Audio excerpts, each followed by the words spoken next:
Hello and welcome back to Lorcana Villain. My name is Baker, and today we're taking a look at the top 8 deck lists for a very large event that took place in Milan, Italy.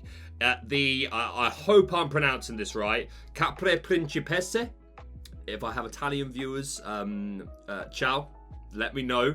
I apologise if I butcher your language as I talk through names. But yes, this was a 163-person tournament, Capre Principesse, at the Fantasia store. I haven't been able to find out exactly what the pricing was, but there was a large pool. The website looks really good, and I can imagine it was substantial. And yeah, so we've got some more top 8 deck lists to look at for a very large event. So that's data we want to take a look at. I will tell you straight away, we don't have the actual top 8 lists. My information today comes from inkdecks.com, and they have one of the 5th to 8th place lists missing. So I have gone on to the first list after top 8 that had different ink colours to all the rest, and I've included that as the 8th deck list, which is technically a top 16 list, but just for a bit more variation.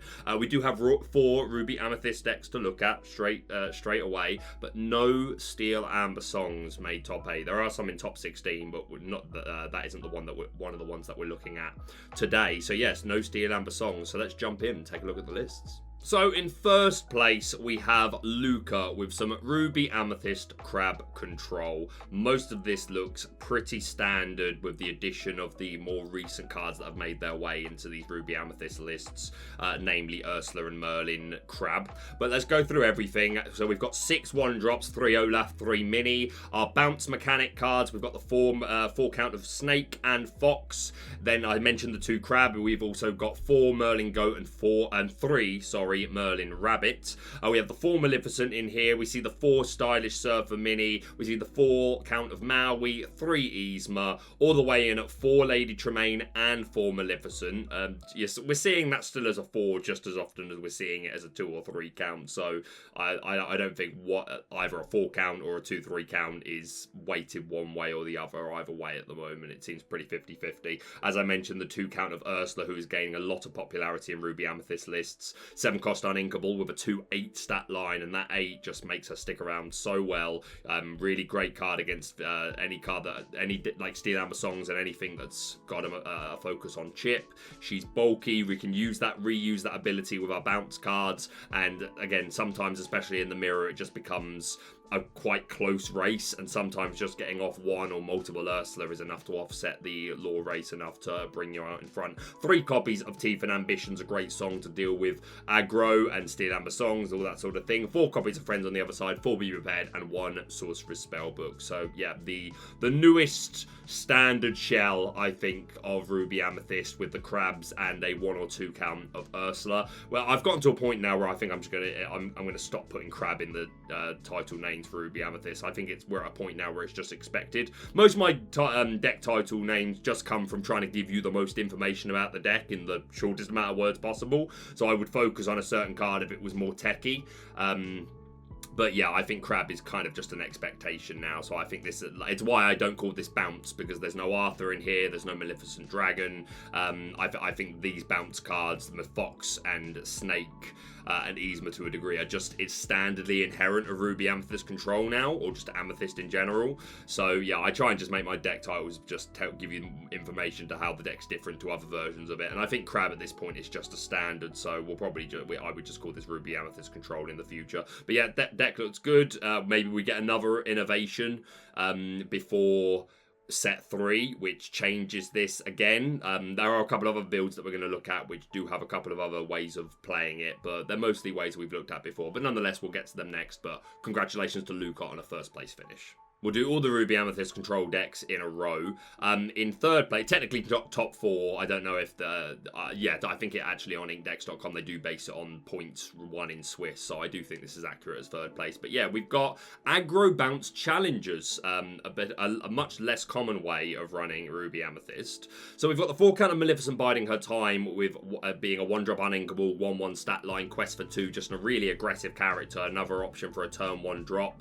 And of course we can keep her safe with the 4 count of LeFou we've got later on in the list, or just bounce her back with Snake and Fox. So yeah, just like again, it's adding to your uninkable count, so maybe you need to make sacrifices from other common uninkables to warrant these spaces, but to be fair, I haven't even counted these uninkables. 19, I believe, at quick glance. So, yeah, not completely unreasonable for Ruby Amethyst control. But, yeah, more aggressive way of playing it. But on top of that one drop, we've also got a 4-2 split of Olaf and Minnie. So, a total of 10 1-drops, which I really like to see. 4 Snake, we see the 4 Fox, the 4 Goat, and the 3 Merlin Rabbit. We also see 3 copies of Arthur, leaning into our bounce mechanics a lot more to just be aggressively gaining lore and to return back our Maleficents and keep them safe. So, yeah, love to see it. We also see a one-off of the Pinocchio talkative puppet, which is a great tech I'm a big fan of. We talked about the LeFou, good for the Maleficent, but also good for rereading the Arthur, and just anything. LeFou's just a strong card. We do see 4 copies of Queen of Hearts, who is a good response to opposing aggro and just being and steal amber songs if they leave their ballroom sensation Cinderella exerted, not when they don't think that you can respond to it. So yeah, Queen of Hearts gets a lot of value anyway, but normally a small account. But we still see 4 here because we're also utilizing 3 copies of the Sensing Weakness Queen of Hearts. 5 cost inkable, 4/3 stat line, shift 2, which is nice and cheap, and the ability Let the Game Begin. Whenever one of your characters challenges another character, you may draw a card. So yeah, I would have expected to see the crab in here as well, because again, you still get to draw the card if you challenge him with your 1-drops, but I feel like it just adds a lot of value if you're going to run this engine. So I am surprised not to see the crab. But I do like this engine. Love to see it, and it did really well. Brought 3rd place finish for Simone, which I hope I'm saying right, in a big old field. So you love to see it. 4 Fox, as I said. We've only got 3 Stylish Surfer Mini, only 3 Maui, 2 copies of Yzma, all in on 4 Lady Tremaine, 4 Teeth and Ambitions, only 3 Be Prepared, and 1 Sorcerer's Spellbook. I always like this to be a 4. And again, I'd like to see a crab or 2 in here. I think it just works really well with this engine, but then wherever you're finding the spaces. I think you could go down to 2 Stylish Surfer, and you could even cut one of these 1-drops. Like, I don't get me wrong, 10 sounds good, but I think 9 is fine, and I think Crab would give a lot of value here. But nonetheless, 3rd place finish in a big old field, so they must know what they're doing, so congratulations to them. Going on to 5th place, we've got Sari. I apologise if I'm saying it wrong. But we've got the 7 1-drops, the traditional 4/4 of Snake and Fox. We do see the 2 Crab in here, 4 Goat and 4 Rabbit in here. Quite commonly a 3 recently, but all the way in. Only 3 Maleficent, 1 Talkative Puppet. We talked about that nice tech. 2 Yzma, 4 Maui, 4 Lady Tremaine, 1 Ursula, the 2 lower count of Maleficent here, 4 Teeth and Ambitions, 4 Friends, 4 Be Prepared, and 2 Sorcerer's Spellbook. This is quite often just a 1, but just a little bit more aggression there. But yeah, you'd love to see it, so congratulations to them. And our last Ruby Amethyst list, in 6th place, we've got Antonello with some Shadow Control. I've called the Shadow Control because we are running the 1 count of Peter Pan's Shadow, not sewn on. 4 cost uninkable, 2/3 stat line, evasive, rush, quest for 2, which is good, but the main utility here is tiptoe. Your other characters with rush gain evasive. So that's going to give our Maui and our Foxes both evasive to deal with opposing Stylish Surfer Minis, and just to mean that they can't challenge into us and just be annoying ourselves. So I really like the Peter Pan Shadow. But other than that, most of this looks pretty standard. We've got the 6 1-drops, we've got the 4/4 Snake, we've got the 2 Crab, 4 Maleficent, 2 Talkative Puppet in this list, 4 Stylish Surfer, we've got the 4/4 Goat and Rabbit, 4 Maui, which absolutely you should be all in on these rush characters if you're running Shadow, 2 Yzma, 4 Tremaine, 2 Maleficent, 3 Teeth and Ambitions, 4 Friends, 4 Be Prepared, and 2 Sorcerer's Spellbook. So yeah, deck looks good. I really like this Peter Pan Shadow. You always worry when it's a one-of about whether or not you're going to see it enough at the relevant times, but brought this person to a 6th place finish, so you love to see it. Congratulations to them. Going down to our 2nd place deck, something that is gaining a lot of traction. I watched a video about this deck on Zephyr's channel the other day, and he quoted someone else near the top of the ladder, whose name evades me right now, but who is the originator of this deck and taking it to a high win streak. But yeah, I watched the video, and yeah, I mean, it looks good. I came across this deck a couple of times when I was playing loads of games with Amber, Ruby, Mufasa. And in the three or four games that I had against it, I came out on top quite comfortably. But I do seem to remember I got like, I was always able to get off an early Rapunzel play, which really just offset them. So I feel like it could have gone the other way. And yeah, the deck does look strong, but let's talk through it. We've got 4 copies of Flynn Rider, Confident Vagabond, who is our primary 1-drop with a 1/3 stat line. We've also got the 4 copies of the 2-cost Flynn Rider, who is an inkable 1/2 stat line, quest for 2. Here comes the Smolder. Whenever this character is challenged, the challenging player chooses and discards a card, which is inherent to our discard strategy in general. We're running the 4 copies of Prince John, greediest of all, 3-cost uninkable, 1/2 stat line, quest for 2 with Ward, which is what makes him so good, to be honest. Well, helps him be more consistent in his being good. Terrible English. I sentence you, whenever your opponent discards 1 or more cards, you may draw a card for each card discarded. So that's what makes discard so strong in this format, on top of the just support it's gained. Just Prince John being able to letting you draw cards for all of that discard to make sure that you've always got more resources. So yeah, really, really strong. We've skipped Bucky, but we'll do him now. We've got 2-cost inkable, Squirrel Squeak Tutor.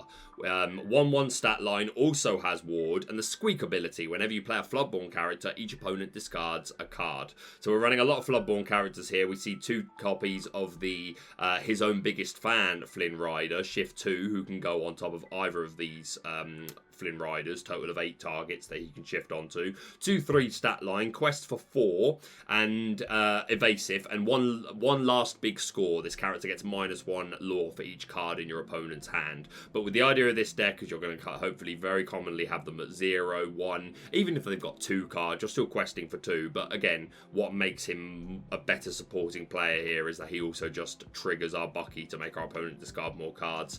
In that vein of Floodborns, we're also running Dreadnought Jafar, which I love seeing come into a meta deck. 4-cost inkable, 3/4 stat line, which being 4, like hitting for 3 is quite important in these first few turns of the game. It gets over most things, especially in Ruby Amethyst. But having the 4 willpower means a lot of the time you survive. The only thing that really takes you in return that's common and like is cheaper than you is Madam Mim Fox. But other than that, you survive against a lot and getting to draw a card when you banish a character. So yeah, but again, it's just another way of turn 4 being able to immediately play a Floodborn character to get this bug. Because hopefully, like perfect world, you go on turn 1 Flynn Rider, turn 2 Bucky, turn 3 Prince John, and then turn 4 you've got open to you either Flynn Rider, and then you've still got 2 ink to play with, to be fair, where you can sudden chill, or you can play Jafar. We don't see the Donald Duck in this particular list, but we are seeing 3 copies of Tinkerbell Tiny Tactician and 4 Giant Fairy, which on top of just being a good card, as we all know, is another Floodborn. So is going to grab one of Bucky's nuts. Wow. We've got 4 copies of Tragic Hero, 5-cost inkable, one of the most powerful cards in the game at the moment, 3/5 stat line, Shift 3, which is irrelevant, quest for 2, but the it's better this way ability, where at the start of your turn, if you have no damage on you, you draw a card, if you do have damage, you don't draw a card. Instead, he gets +4 strength, taking him to a 7/5 character, but which can be useful, but inherently, he's just being a way for us to draw 2 cards at the start of every turn, your normal draw, and then just an extra one for Beast being on the field. So really, really strong. 3 copies of Lucifer Cunning Cat, a dirty card. 5-cost uninkable, 2/2 stat line, quest for 2, and the Mousecatter ability. When you play this character, each opponent chooses and discards either 2 cards or 1 action. So just such aggressive discard and like just out resourcing your opponent, and especially with Bucky on the field, with Prince John, you're going to draw more cards for doing that. So yeah, you love to see it. We also see 3 copies of Benja, respecting the meta to remove some items, and then we're on basic discard stuff. We've got Hypnotize and Sudden Chill. Hypnotize being also letting you draw a card, and Sudden Chill being something that you can sing. 4 copies of Smash as like answering those Ariels, those Arthurs, things like that. 3 copies of Ring the Bell. We have ways of getting chip damage on the board, plenty of them. 3 Grab Your Swords, which is another great powerful chip damage card, and we've got a lot of things that can sing it and just help us control the board a little bit more. But we also see 4 copies of BIBBIDY, BOBIDDY, Boo in this particular list, which wasn't in the list, I don't think, that Zephyr was demonstrating the other day. But you kind of get it. If you are able to get that perfect curve, turn 1 Flynn, turn 2 Bucky, turn 3 Prince John, turn 4 you pay 2 to shift Flynn Rider.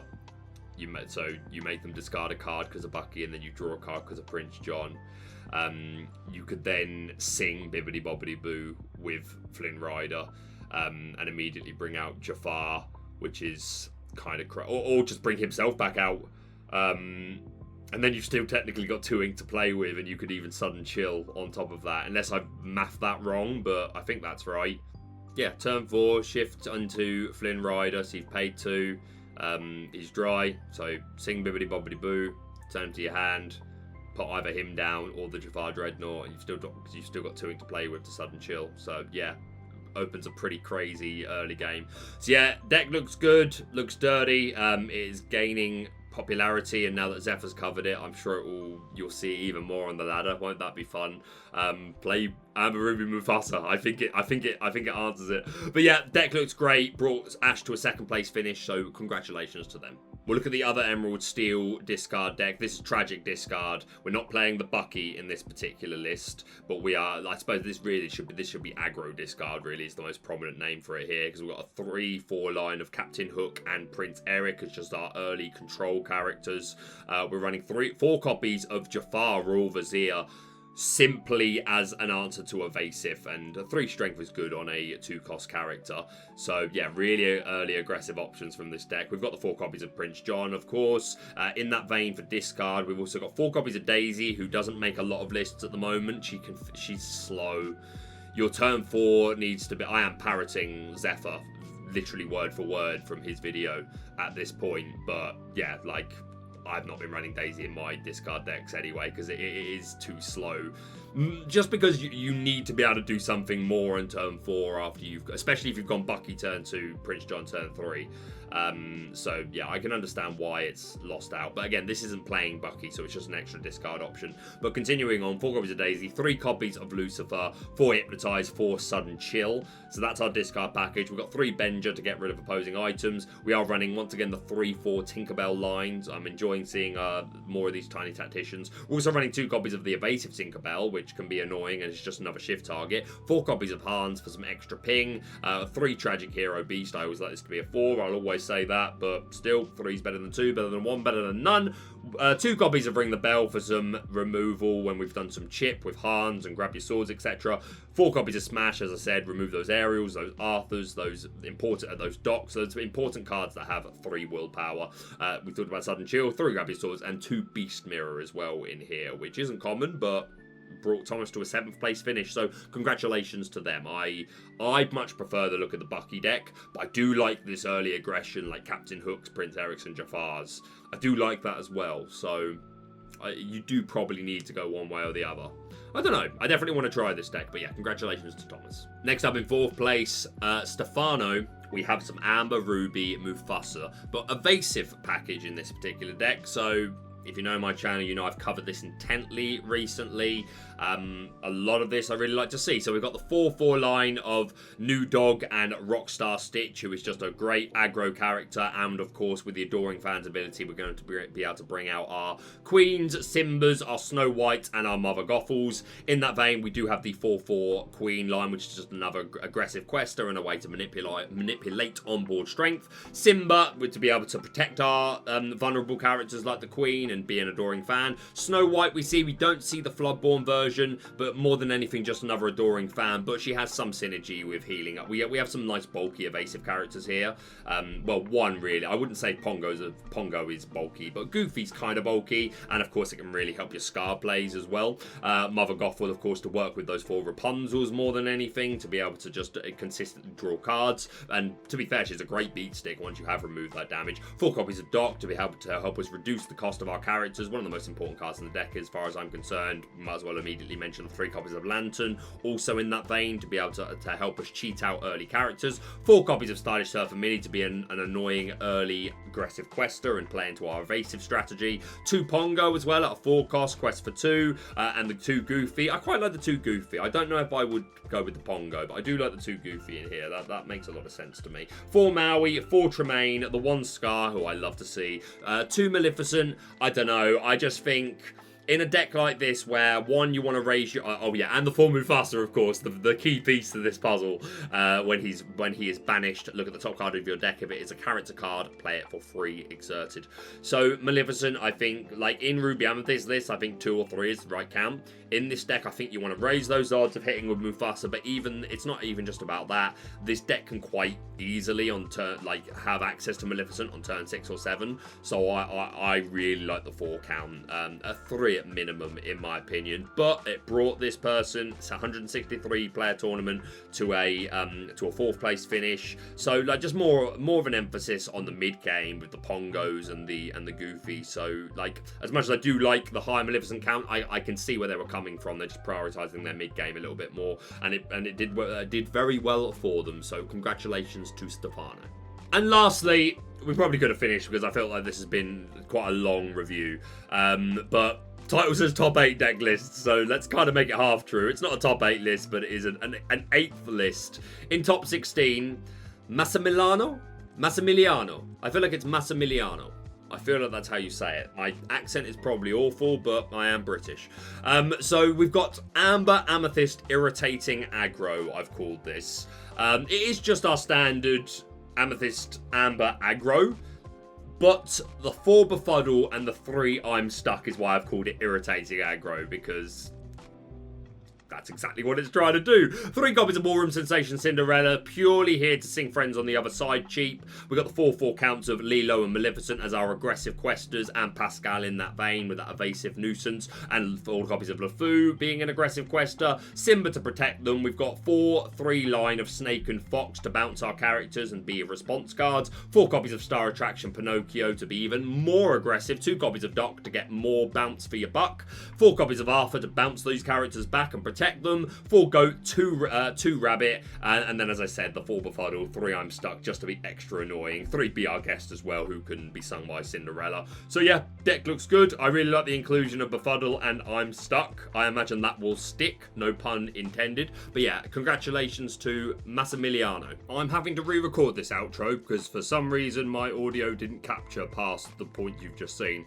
But nonetheless, that is it for the top 8 deck lists for our event in Milan. Again, a nice big pool. Very interesting to not see any Steel Amber songs make the top 8 lists. Ruby Amethyst still going strong, but yeah, a couple of Emerald Steel discard lists. Is Bucky the next big menace to the meta? You tell me. But that's it from me for now. If you're brand new to the channel, do please subscribe for all things Lorcana. Hit the like button to show your support, and we'll see you soon.